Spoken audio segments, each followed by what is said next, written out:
خلاص.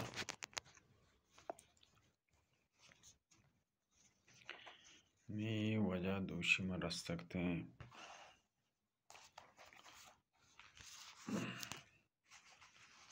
همه تیم وجه امیر ارسلان اسپر بود سرا داد و آن چه آسرا میدان آه او کنانو پیدا گرد اسپری که سرا گبتو چه چهره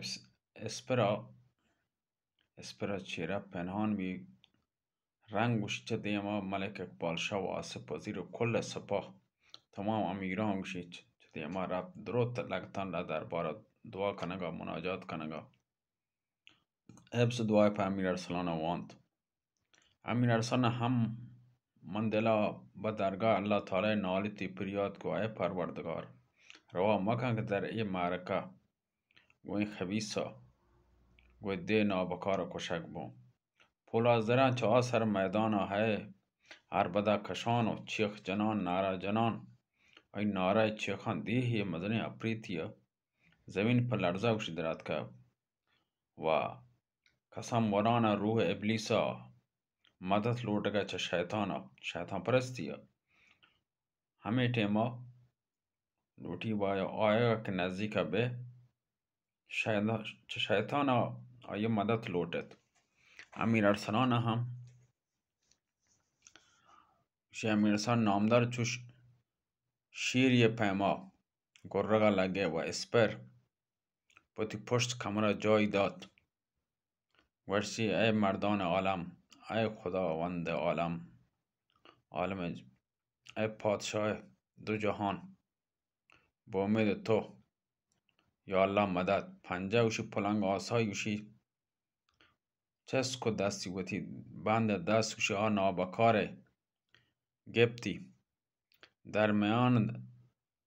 میان زمین و آسمان دستی پنجه وشی هنچوگه پرت کی پشاری دا که اپا کوندان سرا پا زمین نشت وشی همه اندازه زوری دا دستا وشی هنچو زور دا پنچه لنکو گوشی آیه خون دستی هستن خشک بیتن دستی هر دو پوست مانتن خون یعنی دست حرکت کنگا چه اشتاد آیه دست قدرت چایه دستا چه دا گوشی بودی یعنی همه اندازه زور دا که دستی کلان خشک بی پنچه لنکو چو مثل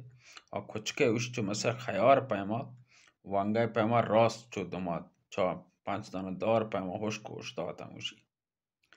تی گوشی جبران و کهران یعنی پتروندی همه لنکی که داشته سبتی کتگا دست که خشک بی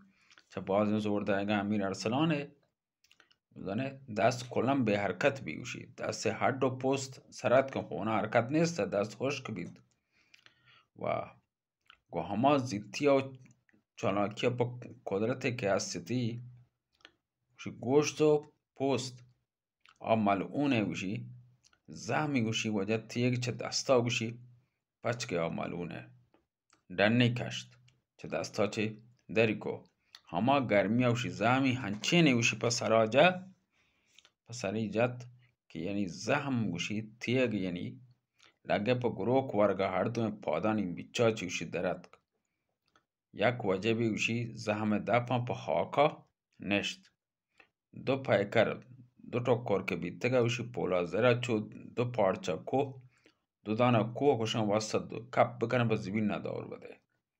یعنی که هنچون مچه بسنده دار بده بره چونه توار کمش هنچه صدای داتی که چوشی چه دله چرخ پلکا چی وشی چه تمام لشکر دلا چی وشی آپرین درد امیر ارسلان با جلدی و باز ظلمی کتگای پولا زره و آسان درد امیر ارسلان پر جلدی و چابکی زرنگی که هستی زم پوشان چو وجه کمر سیرین پولا زره وشی که بستگا پچکو با همی چالاکی زرنگی ها انگا کپتگا نکپتگا وشی پچکو تو پاوت سیرین بستی وقت که لشکر پولا زره دی که پولا زره جنگ بی آی لشکر و میدان رد که پا امیر ارسلان سرا इकबाल शाह इशारा को पोत लश्करा उशी बरीचेन शमा आनी सरा बाया कादगर उशी अंचो जते ओ امیر ارسلان نامدارم و زحمه زمر نگار که دسته کپتگه به هر نیمگه دیم کو کشانی کت هنچو شد دیما وشی دان سورا که یک کادگشنی آس سک برز گپتگه جنگه که بیدل تو بی بخار تا آنچین چه میدان چی تات کن و باقی مانده بازین کشته و بازین شنی زور ما پولا زره که کشک بی درو پا میدان پا تچگا بازین گه جت لشکرم